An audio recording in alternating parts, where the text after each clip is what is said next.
Hi friends, இன்றைக்கி மதியம் ஞாயிற்றுக்கிழமை எங்கள் வீட்டில் என்ன ஸ்பெஷல்னு பார்க்கலாமா? இங்கே பாருங்கள், நல்ல சூடான சாப்பாடு, நல்ல சூடாக இருக்குது சாப்பாடு. அப்புறம் இங்கே பாருங்கள், குடல் குழம்பு. நல்லா இங்கே பாருங்களேன், சூப்பரான குடல் குழம்பு வச்சுருக்கேன். நல்ல சூப்பராக இருக்குது பாருங்கள், சூப்பரான குடல் குழம்பு. தலைக்கறி வறுவல், பெப்பரெல்லாம் போட்டு நல்லா தலைக்கறி வறுவல் பண்ணி வச்சுருக்கேன்.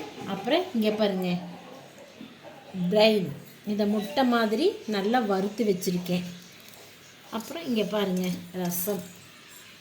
இதுதாங்க ஃப்ரெண்ட்ஸ் இன்றைக்கி மதியம் எங்கள் வீட்டில் லஞ்சு. உங்கள் வீட்டில் எல்லாம் என்ன சாப்பாடுன்னு சொல்லுங்கள். வாங்க எல்லோரும் சாப்பிட்லாம். இந்த வீடியோ பிடிச்சிருந்தா லைக் பண்ணுங்கள், ஷேர் பண்ணுங்கள், கமெண்ட் பண்ணுங்கள், சப்ஸ்கிரைப் பண்ணுங்கள். தேங்க்யூ.